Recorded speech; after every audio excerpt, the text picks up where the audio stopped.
microcirculación. El control, hemos visto, ¿se acuerdan que ya hemos hablado tan importante que es la parte coronar, ¿no? Para tener un buen movimiento cardíaco, ¿sí? El control de este flujo sanguíneo coronario, siempre que aumenta la fuerza de mi contracción cardíaca, la velocidad del flujo sanguíneo también lo hace. Por eso, por el contrario, el descenso de esa actividad se acompaña de ¿qué? De un descenso de mi flujo coronario, ¿no? Entonces, simplemente estoy diciendo que si aumenta o disminuye, ¿a quién le va a afectar? Netamente al corazón, ¿no? Por eso se dice esta parte coronaria.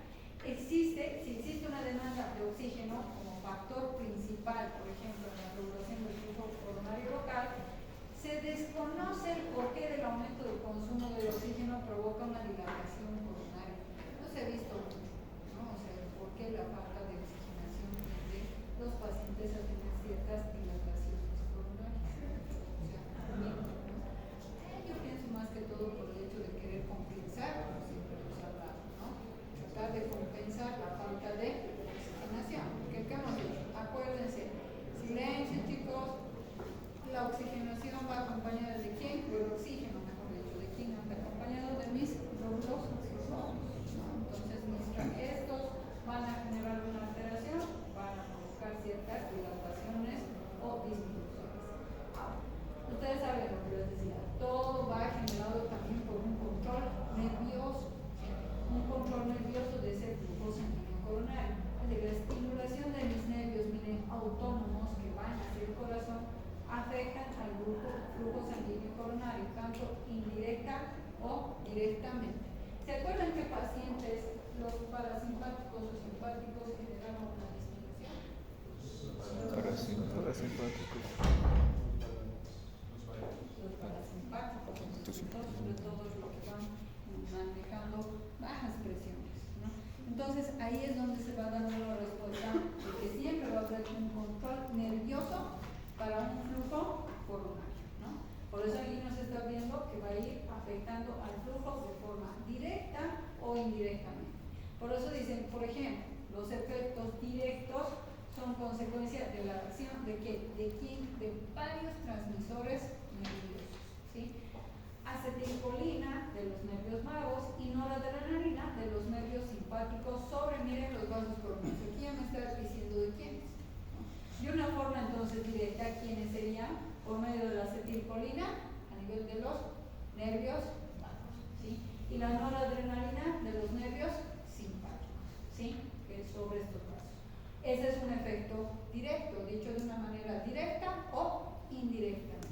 De una forma indirecta, ¿sí? Son consecuencias de los cambios secundarios, pero ¿de qué? Por eso dice indirectamente, ¿no? Es como decir, no es directo lo que está transmitiendo, está accionando aquí, sino es porque allá no hay un buen flujo sanguíneo, indirectamente me está generando una intervención aquí, ¿sí? Por eso es la palabra indirecta, porque dice consecuencia de cambios secundarios de un flujo sanguíneo coronario, provocado por el aumento o descenso de la actividad cardíaca, de una manera indirecta, ¿sí? Me está generando estas alteraciones. Ahora, ¿cuáles son las características especiales, como se dice, del músculo cardíaco? El músculo cardíaco, cuando en condiciones de reposo, consume normalmente, miren, en condiciones de reposo. ¿Qué es lo que está consumiendo? Si ustedes ven, ácidos grasos, ¿para qué? Para aportar la mayor parte de la energía. Y no hidratos de carbono. Aproximadamente, miren, el 70% de su energía procede de los ácidos grasos. Es alto. Sin embargo, el metabolismo cardíaco puede activar mecanismos de glucólisis anaeróbica para obtener energía en condiciones anaerobias o de isquemia, para poder entonces defenderse, vamos a decir así. ¿Qué es una isquemia? Una falta de flujo sanguíneo, ¿no? A eso se refiere. Miren qué es lo que el corazón, como se lo he dicho siempre, en lugares específicos va haciendo su ayuda. Este metabolismo cardíaco, como dice, puede en un momento dado activar ese mecanismo de glucólisis anaeróbica, ¿sí? Para obtener energía cuando hay condiciones anaerobias o de isquemia. que es anaeróbica. El oxígeno. Entonces trata, él ya de por sí hace ese tipo de metabolismo cuando si en algún momento pasaría esto para poder defenderse de una insuficiencia, ¿sí? Entonces a eso se refiere, miren esas características especiales que tiene mi músculo cardíaco. De alguna manera nos va a ir ayudando en eso, ¿sí? Ahora, sin embargo, hemos dicho la glucólisis, ¿no es cierto?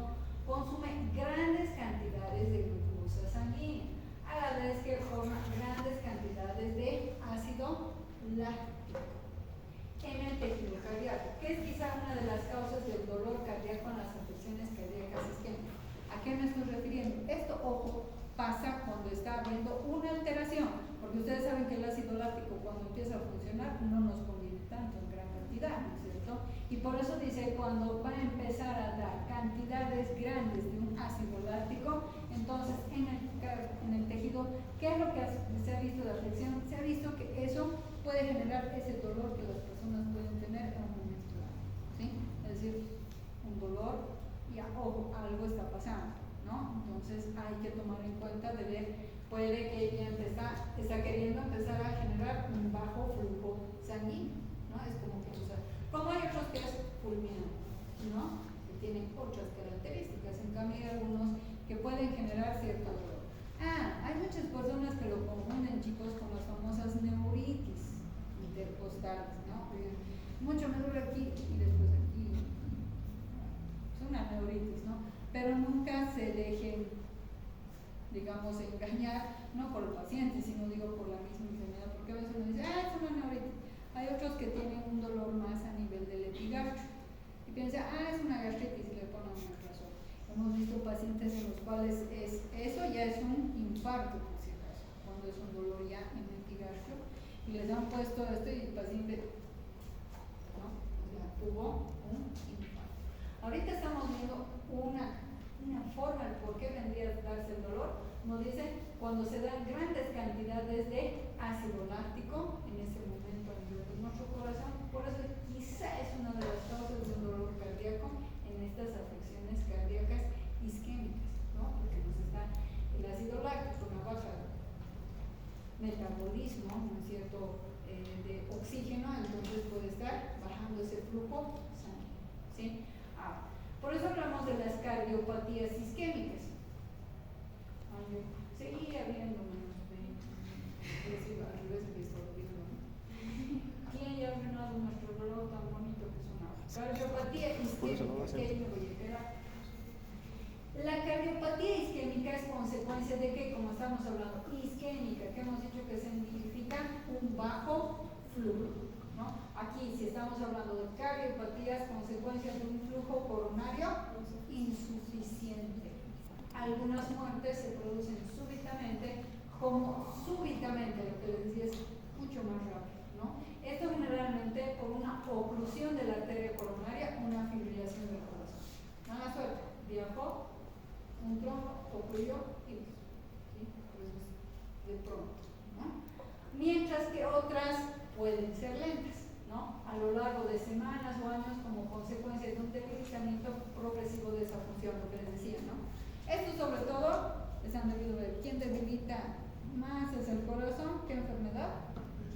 La de Chagas. Bueno, ni siquiera, claro, lo debilita porque además se vuelve mucho más, ya no hay donde ataca a nuestro marcapaso principal, ¿no? Ahí se va. Entonces lo va a ir debilitando, por eso cada vez por compensación les van a decir que el corazón se empieza a volver mucho más grande, ¿no? Una cardiomegalia, ¿no? Pero esas paredes pues están totalmente debilitadas, no hacen una buena contracción. Por eso es que los pacientes chagásicos, ¿qué van a tener? Siempre van a tener bradicardias, ¿no? Siempre, son bradicárdicos.